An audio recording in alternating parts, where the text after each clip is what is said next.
Dios los bendice, qué gusto estar con ustedes. Hoy vamos a meditar una porción de la Biblia que está en el Antiguo Testamento y en el libro de Jonás.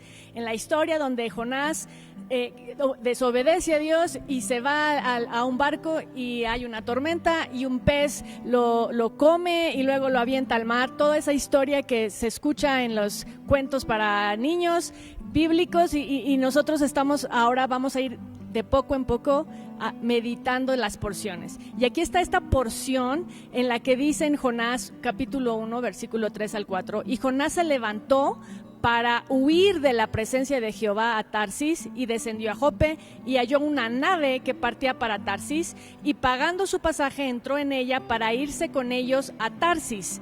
Pero Jehová hizo levantar un gran viento en el mar y hubo en el mar una tempestad tan grande que se pensó que se partiera la nave. Aquí está Jonás huyendo de Dios.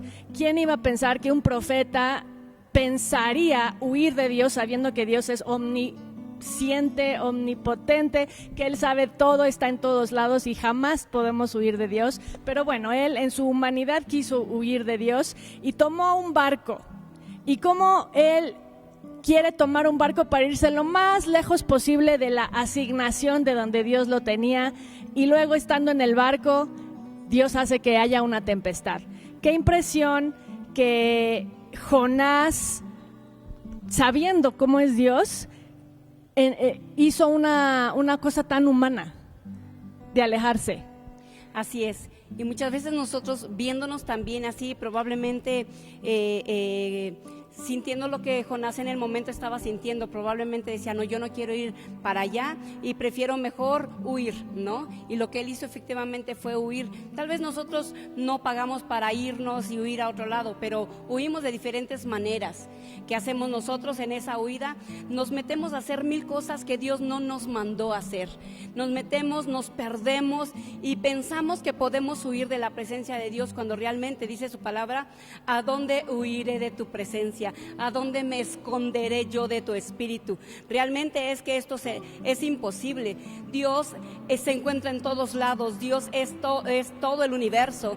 Por eso es que cuando el Señor nos manda a hacer algo, nosotros en nuestro temor, en nuestra rebeldía, en nuestra inconformidad, buscamos maneras de cómo poder huir y esquivar el propósito de Dios. Entonces nos llenamos de cosas y de esta manera nos alejamos de ese propósito. Impresionante que realmente huir de Dios solo nos hace perder tiempo. Solo nos hace perder el propósito de nuestra vida, pero Dios en su misericordia siempre va a querer regresarnos.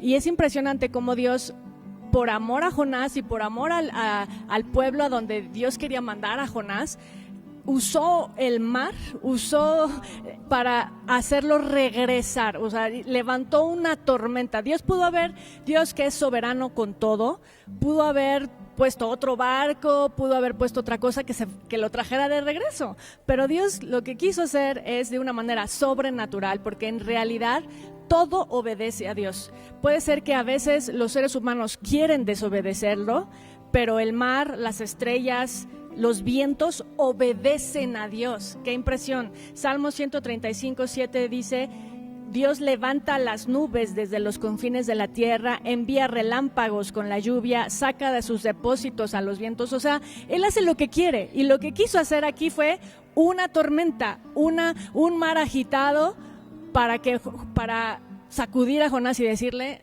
te me regresas. De una manera que Dios, es la manera como Él habla.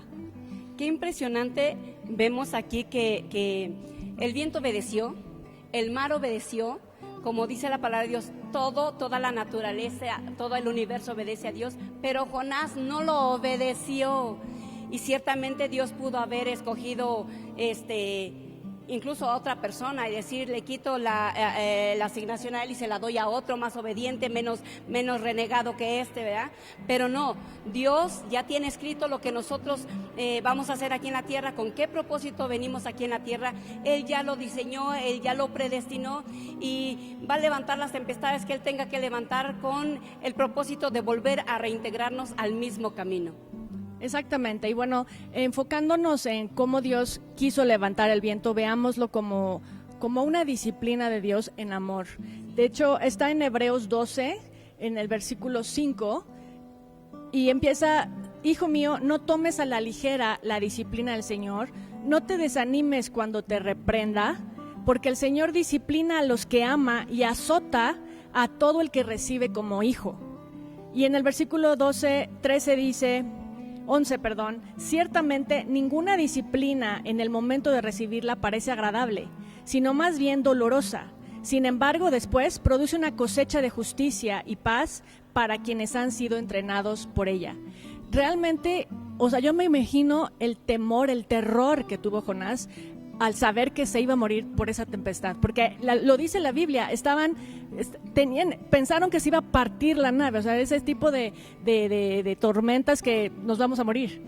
Y puedo imaginarme ese miedo, y es ese tiempo no es de que Dios quiere que tengamos miedo de las circunstancias, sino que entendamos que Dios nos quiere disciplinar con un propósito, para arrepentirnos de nuestra maldad, de nuestra desobediencia, y pidamos perdón, pidamos ayuda, y Dios nos restaure, y por eso dice la Biblia, puede ser doloroso por un tiempo, pero es para que dé un buen fruto. Y el buen fruto con Jonás al final, ya leyendo todo el libro, es de que pues se arrepiente y sí va y hace lo que Dios le dijo, pero pues tuvo que pasar por toda la disciplina. Qué impresionante efectivamente cómo es que el mismo Dios que en otros pasajes bíblicos aquieta la mar, ahora Él la levantó. Él es el dueño, Él es el que tiene la autoridad, Él la levanta, pero siempre lo que Él hace con la naturaleza la hace con un propósito, y el propósito es de demostrar su amor hacia con nosotros y poder siempre encaminarnos, regresarnos al camino. Y sí, a veces nosotros vemos que hay puertas que se están cerrando, hay puertas que cuando vamos pasando nosotros se van azotando las puertas y nosotros decimos, pero ¿qué está pasando? Probablemente, ¿por qué el trabajo no me lo dieron? ¿Por qué me despidieron antes de esto? ¿Por qué estoy teniendo problemas aquí? Porque las puertas que Dios cierra son para abrir las correctas, las que nos van a enfocar, las que nos van a direccionar al camino donde probablemente nosotros abandonamos, donde probablemente nosotros torcimos, y probablemente nos va a doler. Nos va a doler la tormenta, nos va a doler la puerta cerrada, nos va a doler esa persecución de parte de Dios, pero ese dolor va a ser un dolor que nos va a hacer entender que lo que se está levantando no es natural, es tu Dios que te está hablando, es tu Dios que te está gritando, soy yo el que te quiere redireccionar nuevamente. ¡Qué bonito! Así que bueno, para finalizar, mis queridos, confiemos. Y por un lado, es mejor obedecer a la primera, de verdad, a que por desobediencia, por rebeldes, por necios, tengamos que andarnos dándonos de topes, porque Dios es bueno y nos ama y quiere que nosotros realmente hagamos cosas maravillosas en su voluntad y no en nuestras necedades. Así que bueno, seamos obedientes, hijos de Dios que confían en su voluntad. Dios los bendice. Bye.